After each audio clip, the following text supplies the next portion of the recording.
اللہ الرحمن الرحیم الحمد لأہلہ والصلاة علی اہلہا وبعد فاعوذ باللہ من الشیطان الرجیم بسم اللہ الرحمن الرحیم سبحان الذي اسرى بعبده ليلا من المسجد الحرام الى المسجد الاقصى الذي باركنا حوله لنريه من آياتنا انه هو السميع البصير اللهم صل على محمد وعلى آل محمد كما صليت على إبراهيم وعلى آل إبراهيم إنك حميد مجيد اللهم بارك على محمد وعلى آل محمد كما باركت على إبراهيم وعلى آل إبراهيم إنك حميد مجيد اسٹیج پہ تشریف فرما حضرات علماء کرام،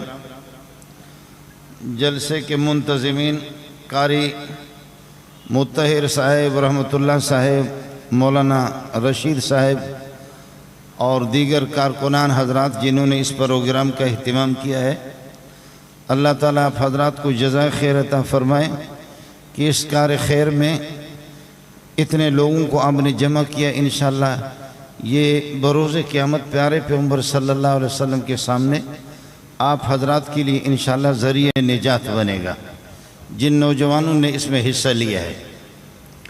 دوستو، بغیر کسی تمہید کے آپ حضرات اللہ تعالیٰ آپ کو مکہ اور مدینہ کی زیارت کرائے۔ اب تو اس زمانے میں مسجد حرام، جہاں مسجد حرام تھی، مسجد حرام سے اس طرف جیسے آپ جائیں گے تو ایسے کھڑے ہو جائیں گے آپ کے الٹے ہاتھ پہ۔ یہاں اب یہ ترکیوں نے جو تعمیر کی ہے اور ترکیوں کی تعمیرات کے جو پلر ہے، ان پلروں پہ ایک پلر پہ آپ کو گول سا سرخ سا نشانہ لگی معلوم ہوگا۔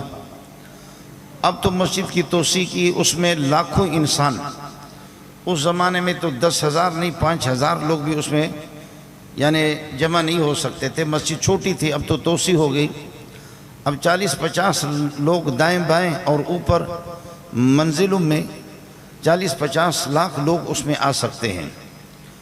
لیکن اس زمانے میں یہ مسجد اتنی نہیں تھی۔ مسجد جہاں تک تھی اس سے تھوڑا سا آگے یہاں حضرت علی کے ہمشیرہ حضرت ام ہانی کا گھر تھا، جو رسول پاک صلی اللہ علیہ وسلم کی چچا کی بیٹی ہے ام ہانی۔ تو ان کے گھر میں آپ صلی اللہ علیہ وسلم تشریف فرماتے، حضرت جبریل علیہ السلام تشریف لائے اور اس گھر کی چھت کو آپ نے یہ ہے کہ اس کو چیر کر کے چھت ہی سے آپ صلی اللہ علیہ وسلم کو نکال کر کے براق پہ آپ کو سوار کیا۔ اب اس پر پورے یعنی ہزاروں صفحات کی کتابیں لکھی گئی ہے کہ ہر دور کے اندر کعبۃ اللہ کی اصل شکل کیا تھی اور ہر صدی کے اندر اس میں کتنا اضافہ ہوا۔ تو اس زمانے سے لے کر کے اب تک جہاں جہاں انہوں نے کسی تعمیر میں تبدیلی کی ہے تو وہاں نشانہ لگایا کہ یہاں کیا تھا یہاں کیا تھا۔ تو یہ سرخ سا گول سا دائرہ آپ کو نظر آئے گا۔ یہاں ام ہانی کا گھر تھا، یہیں سے براق پہ آپ صلی اللہ علیہ وسلم کو بٹھایا گیا اور یہ زمینی سیر تھا اور زمین ہی پر آپ صلی اللہ علیہ وسلم کو براق لے کر کے چلے۔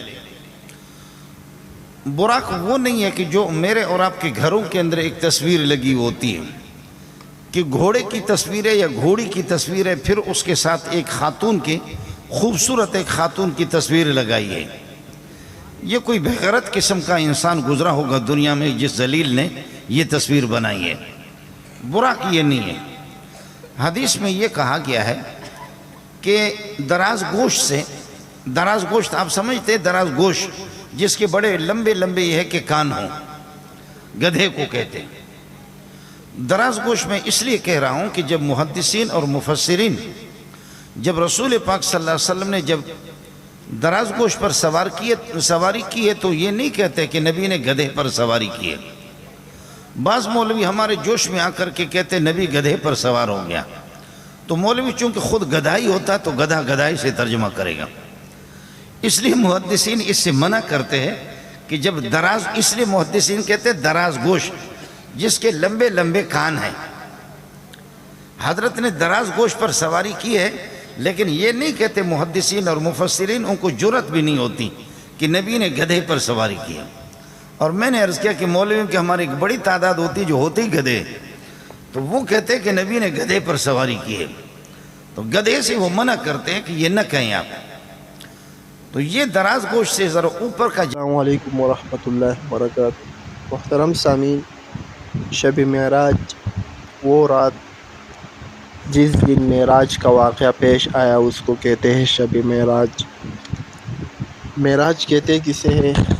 دیکھیے، ایک ہے اسراء اور دوسرا ہے معراج. تو اس رات کو دو واقعات پیش آئے تھے. ایک واقعے کو اسراء کہتے ہیں، دوسرے کو معراج کہتے ہیں.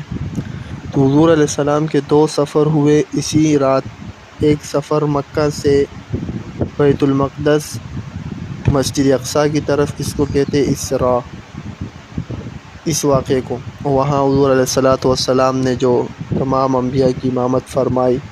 اس کے بعد اللہ رب العزت نے جبرائیل علیہ السلام کے ساتھ ان کو معراج کا سفر کرایا، یعنی زمین سے ساتواں آسمان تک کا یہ سفر، اس کو معراج کہتے ہیں. تو یہ سادے سے الفاظ میں کہا کہ معراج اور اسراء یہ دو واقعات ایک ہی رات میں حضور علیہ السلام کو اللہ نے معجزہ عطا فرمایا.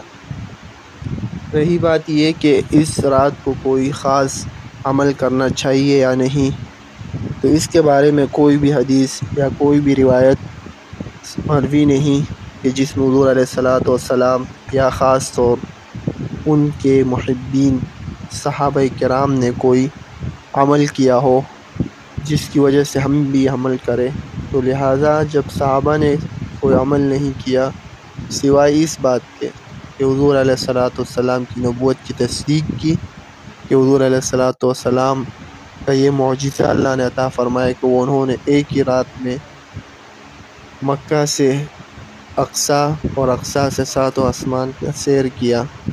اس کی تصدیق کرنا، ایمان بالغیب کی ترغیب دینا، یہ ہے اصل بات کہ ہم بھی صحابہ کی طرح ایمان بالغیب لائے اور اعمال پر توجہ دیں.